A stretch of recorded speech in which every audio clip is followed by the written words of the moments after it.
Bienvenue sur EventCheck, le podcast pour les lieux événementiels. Plusieurs fois par mois, je pars à la rencontre de lieux événementiels aux structures diverses et variées. Ateliers, restaurants, bars, hôtels, centres de conférences, appartements d'entreprise, coworking, meeting room, mais pas que. Je donne aussi la parole aux acteurs et professionnels de notre secteur. Traiteurs, wedding planners, apporteurs, startups, etc. Le but, au-delà de vous partager leurs histoires et visions, est de mettre en lumière leur savoir-faire, conseils et bonnes pratiques. Du marketing digital à la stratégie commerciale, en passant par la relation client, nous passerons tout au peigne fin pour vous inspirer au quotidien et vous aider à booster votre activité. Je suis Clémence Ferraud, votre hôte, cofondatrice du CRM pour lieux événementiels BookingCheck. Et si vous voulez mieux me connaître, venez me rejoindre sur Instagram ou LinkedIn. Sachez que vous pouvez retrouver tous les épisodes d'EventCheck sur notre site internet bookingcheck.com, vous inscrire à notre newsletter via le site pour ne rien louper et en profiter pour découvrir notre blog aux 1001 astuces.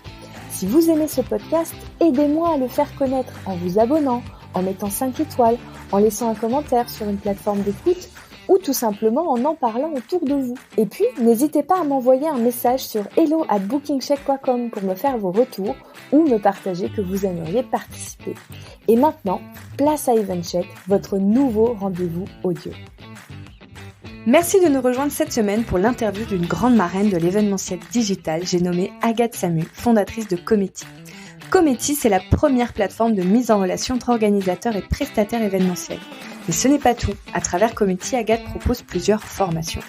Dans cet épisode hors série sur la digitalisation de l'événementiel, Agathe viendra donc nous parler de sa formation unique sur le marché, Digital, qu'elle imagine avec Benoît Tristram, expert en événements hybrides et virtuels et concepteur-rédacteur. J'ai entendu parler de cette formation car une cliente BookingCheck l'a suivie. Sans parler du fait qu'elle était complètement fan de cette formation qui lui a beaucoup apporté en pleine crise du Covid, j'ai pu observer de très près comment elle a réussi son virage vers l'événement virtuel et hybride. Cette diversification est toujours d'actualité, pour elle comme pour l'ensemble du marché qui a dû et su accélérer sa transition. Le sujet est d'autant plus intéressant qu'aujourd'hui, le digital et le présentiel se complètent et ouvrent un champ des possibles assez incroyable. Alors que faut-il savoir faire anticiper pour passer à l'événementiel digital ou pour l'optimiser? C'est tout de suite avec Agathe. Bonne écoute! Bonjour Agathe, bienvenue sur EventCheck. Je suis ravie de t'accueillir aujourd'hui. J'espère que tu vas bien. Très bien, merci. Mais je t'en prie.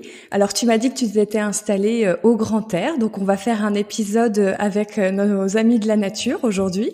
Exactement. pour un petit côté printanier.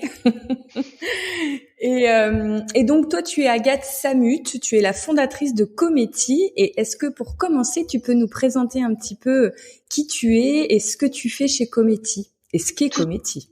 Exactement. Alors, du coup, moi, mon parcours, j'ai fait, donc je viens de l'univers de la communication et de l'événementiel. J'ai fait 15 ans de production événementielle en freelance, donc auprès de pas mal d'agences, pas mal d'entreprises. Et il y a 4 ans, j'ai eu l'idée de monter Cometi, donc Cometi qui est aujourd'hui un média événementiel, qui met également à disposition un moteur de recherche de prestataires.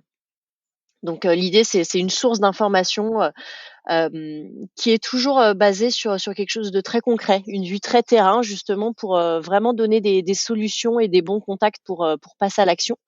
Donc on parle pas mal d'événements forcément virtuels ces derniers temps, d'événements hybrides à venir. On parle de RSE aussi beaucoup parce que c'est un sujet qui nous tient à cœur. Donc voilà, comment on crée des événements éco-responsables, plus respectueux. Donc voilà, on a beaucoup de sujets qui sont liés à l'événementiel et qui permettent aux chefs de projet, aux directions de communication d'avancer au quotidien sur leurs problématiques événementielles.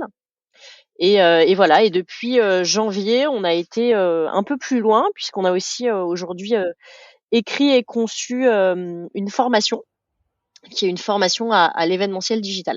Donc voilà, on a plein de flèches à notre arc. Et c'est d'ailleurs ce dont on va beaucoup parler aujourd'hui, cette formation, parce que moi j'ai entendu parler de cette formation par une cliente de BookingCheck qui l'a suivie pour son lieu et son activité, sa nouvelle activité digitale. Donc à la base c'est un lieu qui accueillait du team building en présentiel d'entreprise dans son Oui. atelier à Paris, et puis elle s'est un petit peu repensée avec ce qui se passe, et elle a digitalisé son offre, et pour faire ça correctement, elle a suivi Digital, et elle m'a dit oh là là Clémence, il faut absolument que tu t'intéresses à ça, ce que j'ai fait. Et elle avait bien raison. Alors, je vais juste revenir un petit peu sur, avant qu'on passe sur Digital, Bien sûr. revenir un petit peu sur Cometti, parce que je pense que ça va intéresser quand même aussi nos auditeurs. Quand tu dis on peut rechercher des prestataires, il y a des typologies de prestataires précises qu'on trouve sur ton site, et il y en a d'autres qu'on trouve pas justement, où il y a de tout. En fait, on a pris le parti de se dire, et c'est mon expérience effectivement de dire prod, où je me suis rendu compte qu'il y avait beaucoup de plateformes qui permettaient de référencer des lieux, mais très peu qui référençaient effectivement tous les prestataires qui gravitaient autour des événements. Et du coup, aujourd'hui sur la plateforme, on a des prestataires qui sont des prestataires de décoration, de technique, d'animation. Voilà, on a des traiteurs, Ok. c'est assez large. Vous avez vraiment tous les métiers. Donc, du coup, quand on est un lieu événementiel, on peut aussi vous utiliser. C'est pas Bien sûr, réservé que à une agence ou qui fait un montage de projet tout à événementiel. fait. Le principe, c'est Super. que c'est totalement ouvert. Tout organisateur d'événement peut venir chercher l'inspiration et trouver des bons contacts, puisque le concept, c'est qu'on fait de la mise en relation gratuite et sans commission. Donc, en fait, les coordonnées des prestataires sont à disposition sur le site, et quiconque peut les contacter et travailler avec eux sur des projets événementiels. Magnifique. Oui, donc tout est transparent et fluide. Donc ça, c'est top pour les utilisateurs. Et je reviens aussi un peu sur la partie média dont on a parlé très rapidement. Oui. Sur ton site internet, indirectement, on peut accéder à la partie blog sur lequel il y a déjà beaucoup de choses, plein de contenus intéressants. Et puis, il me semble aussi que de temps en temps, tu fais un petit peu des formats webinars pour informer ou inspirer ou transmettre sur certains sujets. Ça, pareil, j'en ai entendu parler de la part de mes clients. On essaye Tu me d'avoir, confirmes? c'est ça l'idée, c'est qu'on essaye d'avoir Ouais. plusieurs formats. Donc on a une newsletter voilà, qui Oui, part toutes la les 2 semaines, newsletter. où on partage pas mal de contenu. Et puis on fait aussi des talks ou des webinars, voilà, pour aller un peu plus loin sur des sujets un peu plus pointus et un peu plus précis. Magnifique. Et pour être au courant des webinars, ça se fait via la newsletter? On s'inscrit et Exactement. Super. Bon, bah voilà, vous savez tout, hein. C'est tout dans la newsletter. C'est simple, Voilà, tout vous passe vous par la news. inscrivez vous inscrivez à la newsletter et vous serez au courant de tout ce qui se passe en termes de contenu et de médias pour Cometti. Mais il y a vraiment des Exactement. choses très intéressantes. Elle va pas, Agathe va pas vous parler d'elle et de sa marque. Elle va vraiment vous apprendre plein de choses. Et moi, je suis assez fan de ce genre de médias. Je trouve qu'il y en a pas énormément, donc voilà, il faut qu'on se les partage entre nous. Alors, du coup, je reviens sur Digital.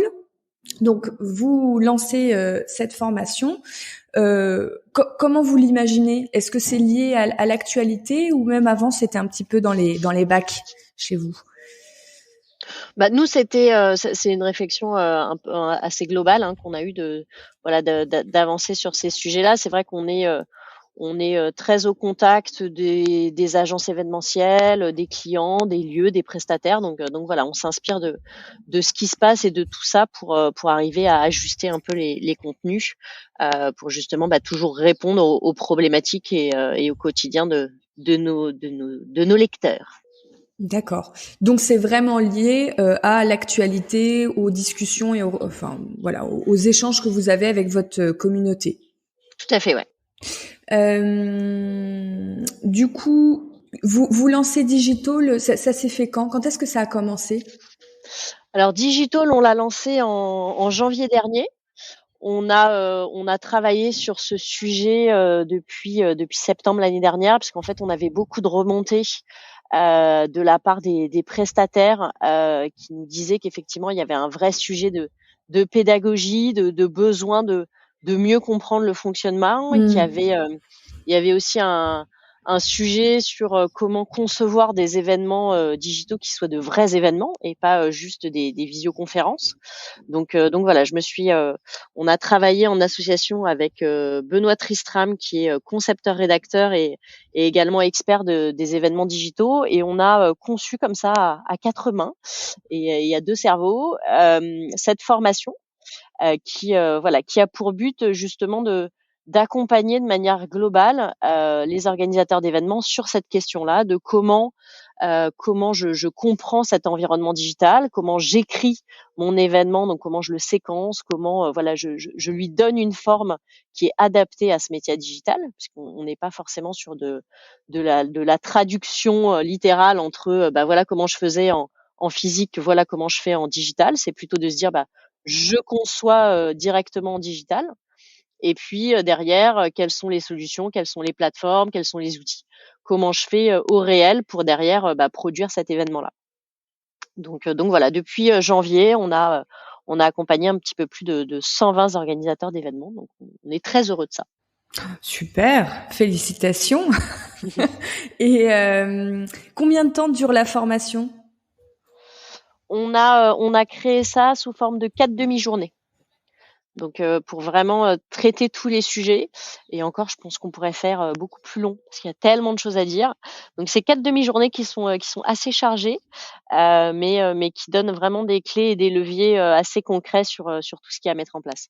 Et tout se fait en live, ça, vous faites une visio avec votre groupe d'élèves, on va les appeler.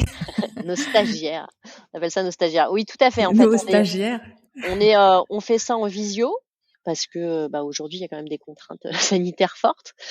Après, ça a aussi un avantage, c'est que ça nous permet d'accueillir. On n'a pas, du coup, on sort de ce cercle parisien. Donc on a des gens d'un peu toute la France, on a accueilli des gens de Suisse, on a une personne actuellement qui est en formation qui est à Prague. Donc voilà, ça permet aussi d'ouvrir et d'accompagner de manière assez globale le changement. Et du coup, au-delà de la visio, on a aussi intégré un outil d'interactivité, donc qui nous permet comme ça d'échanger avec les stagiaires, de proposer des votes, des quiz, des jeux. Enfin voilà, on essaye de dynamiser ça le mieux qu'on peut avec les outils qu'on a à notre disposition.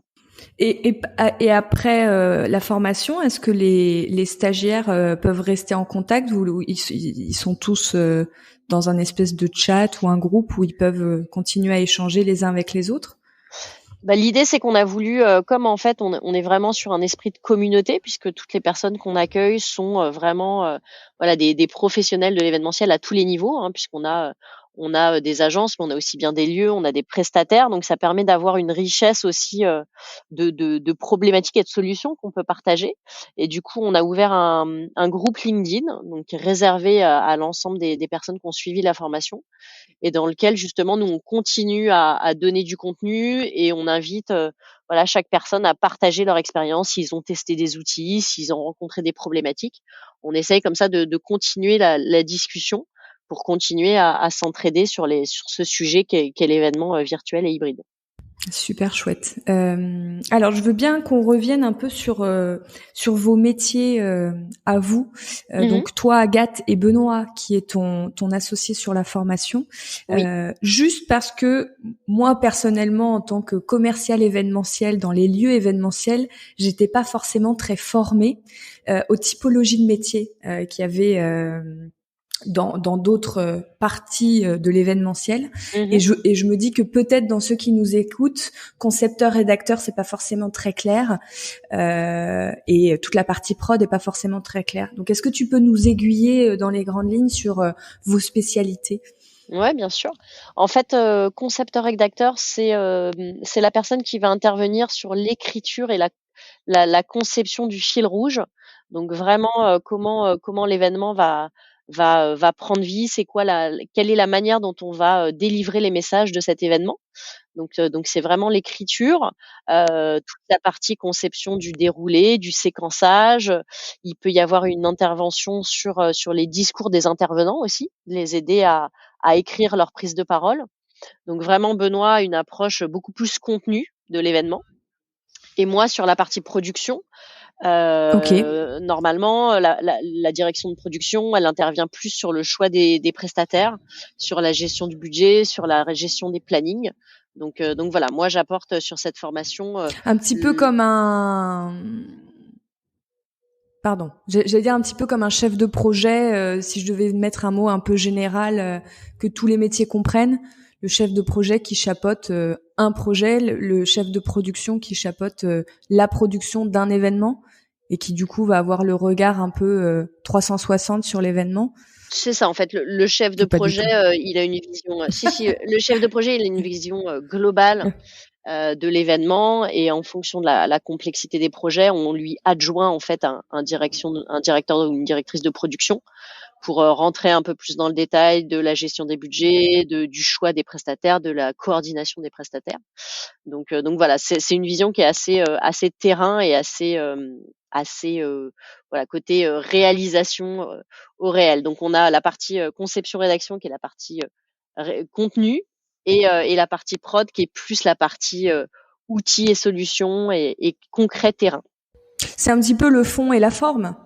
Exactement. Toi, tu vas avoir toute la partie forme et Benoît la partie fond. Ok, c'est très tout à clair. fait ça, ouais. Merci beaucoup de nous avoir reprécisé, parce que j'aime bien, voilà, j'aime bien être sûr qu'on comprend bien tous la même chose. Alors, du coup, est-ce que tu peux nous expliquer les différentes typologies d'événements digitaux aujourd'hui sur le marché que vous rencontrez? Il y a vraiment différents niveaux d'implication, différents niveaux de conception, différents niveaux de budget, bien évidemment. Je dirais que le premier sujet, c'est l'entrée, ça va être la visioconférence, parce que c'est un outil qui est très utilisé.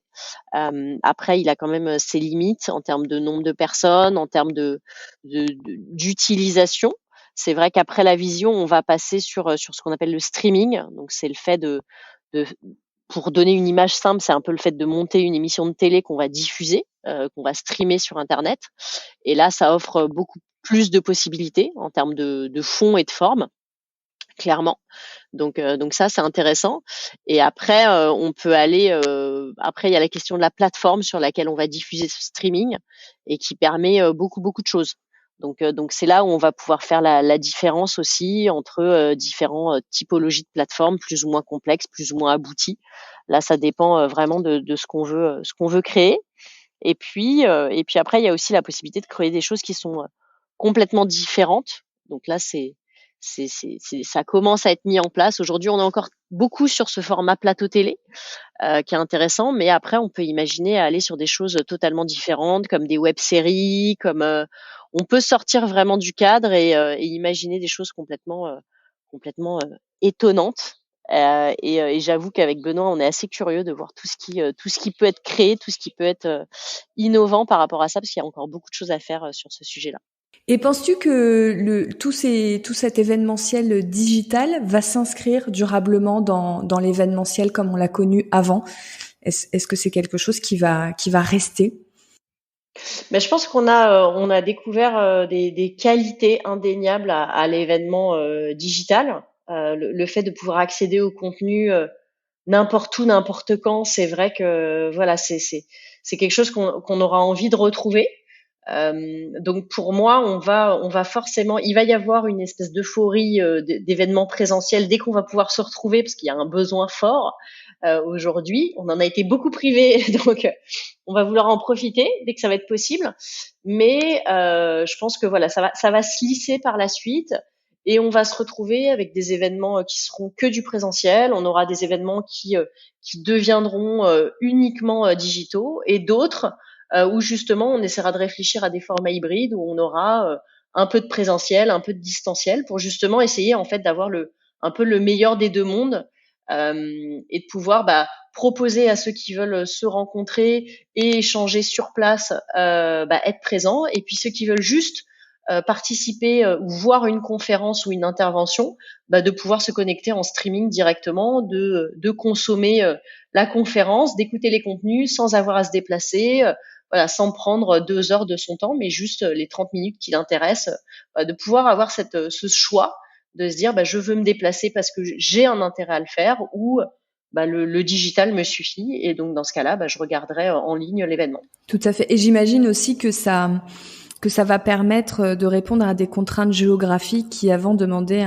une organisation très complexe. Ça nous permet aussi de passer à travers les frontières beaucoup plus facilement. Toi qui as un regard aussi de direction de production, j'imagine que... C'est vrai que quand l'enjeu de l'événement est de toucher le plus grand nombre, le digital est une vraie bonne réponse, puisque du coup, on n'a plus justement ces contraintes de déplacement qui prennent du temps, qui coûtent de l'argent, qui ont un impact carbone aussi. Donc c'est vrai que tout ça, c'est des choses qui vont peser dans la balance pour certaines organisations, de se dire voilà, là oui, cet événement là on y va parce qu'on a un vrai intérêt à y être physiquement. Voilà, ces autres événements, non, on y participe de manière virtuelle et c'est très bien. Donc ça va transformer de manière durable notre manière de faire de l'événement, oui, je pense. Donc, d'autant plus important pour nos amis les lieux qui, sur ce podcast, nous écoutent beaucoup, de s'y intéresser. Oui, il y a un vrai sujet sur les lieux événementiels. Je pense qu'il y a bien évidemment cette partie présentielle va revenir et tant mieux pour les lieux. C'est plutôt une bonne chose. Après, moi, ce que je trouve intéressant, c'est de réfléchir aussi à la question de l'hybride, de se dire est-ce que si on a des lieux dont la capacité physique en termes d'espace est suffisante, est-ce qu'on garderait pas, parce qu'il y a beaucoup de lieux qui ont transformé certains espaces en studio, est-ce qu'on n'aurait pas un intérêt à garder un studio malgré tout et de réouvrir le reste des espaces en présentiel pour que justement, si on a un événement hybride, on peut proposer aux clients de faire sa plénière dans la salle principale et de la streamer et en même temps de faire un off, de faire une session spécifique qui est tournée avec les intervenants dans le studio et qui est dédiée uniquement aux personnes à distance. Voilà, on peut commencer à jouer avec les formats et le fait d'avoir un lieu où on a aussi bien de la possibilité de se retrouver en physique que de faire une intervention digitale qui soit de bonne qualité parce qu'il y a un studio. Ça, c'est des choses qui peuvent être intéressantes. Oui, je pense aussi que et puis pour avoir un petit peu creusé le sujet avec toute cette série d'épisodes sur le digital pour le podcast, il y a aussi une jolie offre qui arrive sur le marché et qui est déjà présente, mais qui est de plus en plus complète sur tous les équipements qu'on peut avoir avec des spécialistes de l'audiovisuel qui eux aussi réfléchissent à comment est-ce qu'ils peuvent accompagner tous ces lieux qui se transforment un petit peu. Donc je pense qu'un lieu peut soit s'équiper, soit trouver des partenariats. Il y a plein de choses intelligentes à mettre en place pour pouvoir mais je sais qu'il y a, à ses besoins. Il y a aussi des lieux qui réfléchissent à ce qu'on appelle le double numérique, c'est-à-dire de créer une version numérique de son lieu, donc une version qui soit du 360 degrés, donc en VR, et de se dire, on peut imaginer que les personnes qui sont en présentiel arrivent dans le lieu physique et les personnes qui sont invitées à distanciel arrivent aussi dans le lieu, mais un lieu qui a été entièrement numérisé et où ils vont pouvoir se déplacer comme la personne qui est invitée en physique. Donc ça, c'est des choses, je sais, il y a certains lieux qui travaillent sur le sujet-là. Comme sur le principe d'un jeu vidéo, quand on joue à un jeu vidéo et qu'on se déplace dans une ville, dans une maison, dans un... Exactement. Okay, super. J'en ai vu un petit peu aussi passer, notamment sur des présentations de produits, de marques, sur des salons. Je crois avoir vu ça sur des salons dans le secteur de tout ce qui est aménagement et décoration. Il me semble avoir vu certaines choses sur les réseaux. En effet, intéressant de creuser ce sujet-là pour les lieux. J'avais pas vu ça comme ça, mais en termes d'expérience. Il y a juste un point, si je peux me permettre, un petit point d'attention, parce que c'est quelque chose dont on parle beaucoup sur la formation et qui est lié au lieu. C'est la question de la connexion Internet des lieux. Et c'est vrai que ça, c'est un vrai sujet de problématique qui peut vraiment être difficile à gérer, parce que à partir du moment où on fait un événement virtuel ou qu'on intègre du virtuel dans son événement physique, il y a le point de dire qu'on a besoin de streamer notre contenu et donc d'avoir une ligne internet dédiée et stable. Et ça, c'est vraiment un sujet d'attention, de se dire est-ce que j'ai bien une ligne filaire à disposition uniquement de l'événement et pas partagée avec les bureaux des commerciaux, partagée avec le Wi-Fi des invités, partagée parce que c'est un gage de sécurité. Et je sais on nous a souvent remonté des problématiques vis-à-vis des lieux pour ça, qu'on n'était pas forcément. Voilà, il faut bien faire la différence entre la bande passante, le débit qu'on est capable de garantir à son client. Donc voilà, il y a un vrai sujet de vérification là-dessus, de se dire est-ce que mon lieu est correctement équipé pour pouvoir accueillir du streaming en bonne définition et dans des bonnes conditions, quoi. C'est vraiment un sujet d'inquiétude pour les organisateurs, donc voilà, je me permets c'est des conversations que j'ai eues en off avec les lieux aussi, hein. Lieux qui parfois se retrouvent un peu démunis en se disant comment je fais pour être sûr et certain de m'équiper correctement sur la partie connexion pour pouvoir accueillir des événements qui vont me demander un peu de puissance. Et notamment, je discutais avec un groupe de lieux qui me disait, moi, il y a qu'un lieu où il y a que dans un seul de mes lieux que j'accueille ce type de lieu, parce que quand elle a ouvert cet espace, son premier événement était avec Orange et c'est Orange qui avait fait l'installation de toute la connexion pour justement des besoins de stream. Donc elle sait que c'est nickel, mais elle me disait c'est difficile pour moi de le reproduire et d'avoir une confiance. Est-ce que tu as un conseil vu qu'on en parle? Est-ce que si on passe par je sais pas la branche professionnelle pour les professionnels d'Orange ou autres fournisseurs, est-ce qu'on a une garantie? Comment ça se passe? Parce que toi tu as déjà dû avoir la problématique sur des événements dans ta carrière. En fait, le sujet, c'est effectivement souvent ce qui se passe, c'est qu'on a une ligne fibre qui arrive sur le lieu de l'événement. Sauf qu'en fait, donc là, on a une bande passante qui arrive sur cette ligne, sauf que cette bande passante, elle est divisée par toutes les personnes qui sont connectées. Et donc, du coup, quand on connecte son équipe commerciale, on connecte le Wi-Fi des invités, on connecte une prise filaire pour faire le stream, le problème, c'est que toutes ces personnes partagent le débit et on n'est pas capable de dire si on a 500 personnes qui sont tous invités et tous connectés sur le Wi-Fi, eux sont capables de récupérer tout le débit de la fibre et ça veut dire que le stream n'aura pas ce qu'il lui faut pour être diffusé. Donc en fait, ce qu'il faut, c'est vraiment avoir une ligne de fibre dédiée uniquement pour le stream. Donc ça demande potentiellement effectivement de faire une installation spécifique d'une ligne complémentaire qui soit à disposition de l'organisateur pour faire uniquement sa diffusion en ligne. Parce qu'en fait, le problème, il est là, c'est que le débit, il est divisé en fonction de qui est branché sur la ligne et chacun tire de son côté pour avoir le réseau qu'il lui faut et donc on partage en fait. Et le problème du partage, c'est que si le stream n'a pas ce qu'il lui faut, l'événement ne se fait pas et ça marche pas. Donc c'est là où il y a des choses à faire. Il y a aussi la possibilité moi je sais qu'il y a pas mal de studios qui ont pris cette option-là de faire installer une fibre et en plus de proposer en option des routeurs 4G, okay. Donc qui permettent de faire un backup. Si la ligne fibre tombe, on a un routeur 4G qui est capable de maintenir le signal. Si ça intéresse, sur Comity, on a dans la partie technique Wi-Fi, on a pas mal de prestataires qui sont des spécialistes de l'installation de réseaux temporaires, donc soit uniquement sur de l'événement vraiment temporaire, une journée, une semaine, soit il y a des gens qui travaillent sur des installations fixes et plutôt pérennes.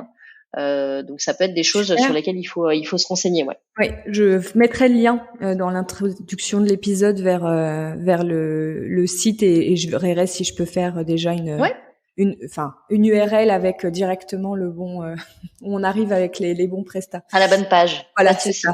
Parce qu'en effet, je pense qu'il y en a beaucoup qui sont pas spécialistes de toute cette partie-là. Bien sûr. Et évidemment, c'est normal. Hein, il faut pas complexer. Écoute, ça tombe très bien parce que j'allais te demander un peu quels étaient les enjeux quand on voulait se diversifier sur de l'événementiel digital, quand on était un lieu, bingo. Il y a des enjeux techniques, clairement. On a déjà parlé de ça. On parlait tout à l'heure du fait de bien s'équiper au niveau audiovisuel, etc. Mais il y a vraiment plein de belles choses qui sont en train de se monter de la part de ces prestataires, des espèces de petits studios nomades, des partenariats où ils viennent vous équiper. C'est vrai qu'aujourd'hui on a beaucoup travaillé. Ce qu'on a vu beaucoup, c'était des boîtes noires. Oui. En mode plateau télé, fond noir. Enfin, c'est des choses qui ont été montées par des prestataires techniques, donc c'est très bien. Après, moi, je trouve qu'il y a une vraie plus-value à retourner dans les lieux événementiels, qui ont un décor, qui ont un caractère, qui vont pouvoir amener d'autres choses.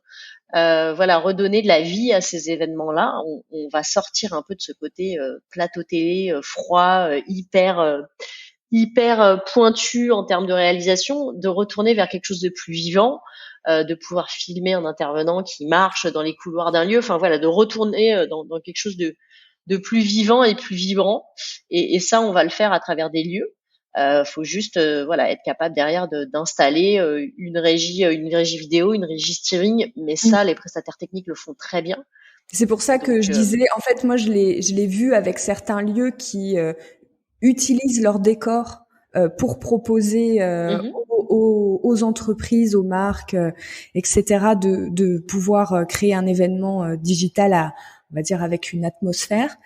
Et justement, il y en a plein qui font des partenariats avec des prestataires audiovisuels qui viennent les équiper, on va dire, de basique pour des petites typologies d'événements comme la visioconférence, mais que ça soit très qualitatif, mais qui vont après pouvoir intervenir à accompagner un projet au sein du lieu plus complexe, avec là du matériel, un panel de matériel un peu plus complet. Mais je pense qu'avec en plus, avec les beaux jours qui arrivent, on va avoir envie aussi de voir des événements qui vont avoir de la lumière naturelle, des extérieurs. Ça sera aussi plus agréable à regarder quand on est dans un joli lieu où il y a de l'extérieur, où il y a de la vie, plutôt que d'être enfermé dans une boîte noire. C'est un peu dommage. Tout à fait. Et est-ce qu'au niveau de l'accompagnement du client qui organise son événement digital, est-ce que tu as des conseils pour les lieux sur des petits basiques d'adaptation qu'ils doivent faire, ou finalement ça ressemble assez à leur métier d'avant en termes d'accompagnement? Est-ce qu'il y a des particularités? Je pense qu'il y a un sujet qui est le temps de location des espaces. Parce que c'est vrai qu'on travaille sur des événements virtuels qui sont très courts. On va avoir peut-être 1 heure de live versus des 3-4 heures qu'on pouvait avoir sur des plénières classiques. Donc c'est peut-être de packager aussi le temps de location de manière un peu différente, de proposer, je dirais, des demi-journées, mais des longues demi-journées de 4-5 heures pour avoir le temps de s'installer, se préparer. Ça peut répondre aussi à un besoin qui n'est plus forcément de travailler sur des journées complètes. D'accord. Mais après, de manière globale, ça, au-delà du locatif et de la technique très spécifique, le lieu en tant que tel est très bien tel qu'il était, je pense. Et d'ailleurs, tu parlais de remonter l'offre en faisant plutôt des demi-journées.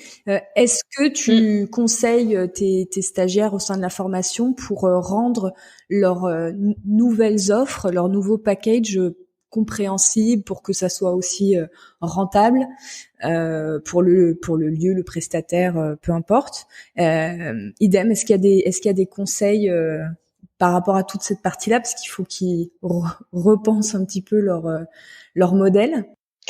Nous, lors de la formation, on va plutôt parler du format de l'événement de manière globale. On va parler des enveloppes budgétaires qu'il faut effectivement prévoir sur un événement digital, qui sont un peu différentes. En fait, l'équilibre budgétaire est pas du tout le même de ce qu'il était avant. Mais après, non, on rentre pas forcément dans le détail des choses qui seraient actionnables chez des prestataires ou chez des lieux. On reste très global sur la conception de l'événement.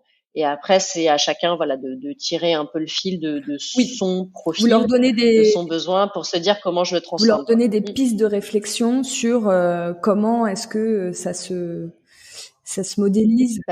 Comment ça s'organise, à quoi ça doit ressembler.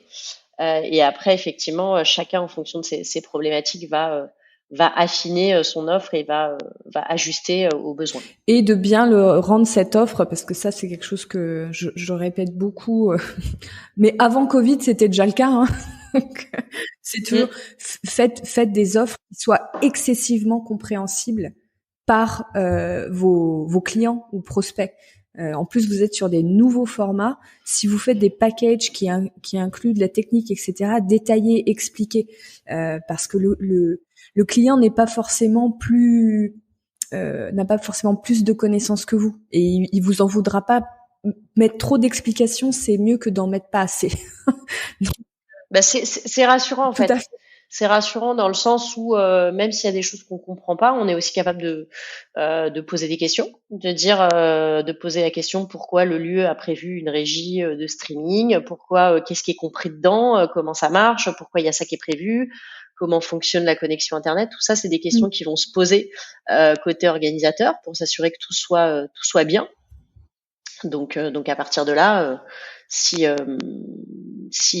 toutes les questions sont bien posées, on s'assure d'avoir en face la bonne réponse. Tout à fait. Et d'où l'intérêt de vous former pour pouvoir répondre à toutes ces nouvelles questions que vont avoir vos clients, avoir une image professionnelle, renvoyer une image professionnelle, et être serein aussi de votre côté quand vous allez commencer à accueillir des événements, ou quand vous avez peut-être déjà commencé, mais voilà, prendre en sérénité et vous professionnaliser. Du coup, pour s'inscrire à Digital, comment on fait?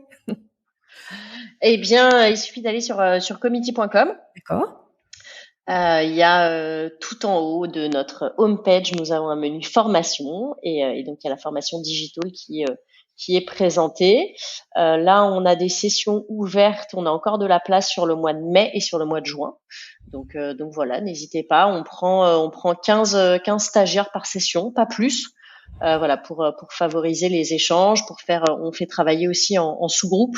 D'accord. Donc voilà, faut pas hésiter à regarder tout ça. Parfait. Et à nous poser des questions. Et l'autre formation qui est plus liée au RSE et à l'événementiel durable, est-ce que c'est aussi une formation qui est toujours active ou Tout à fait. Ok, donc on peut aussi s'inscrire sur cette formation-là.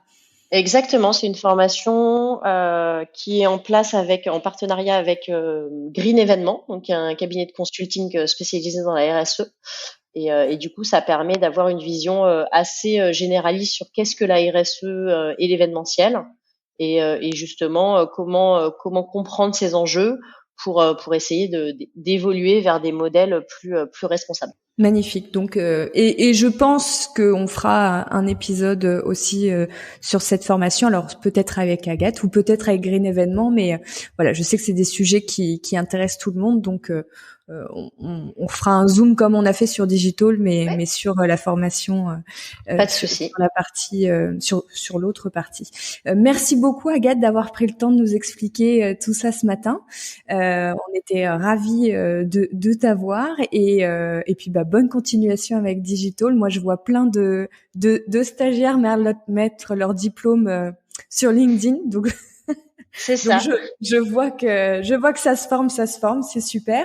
Et puis on continue de te suivre via le média. Avec plaisir, vous êtes tous les bienvenus.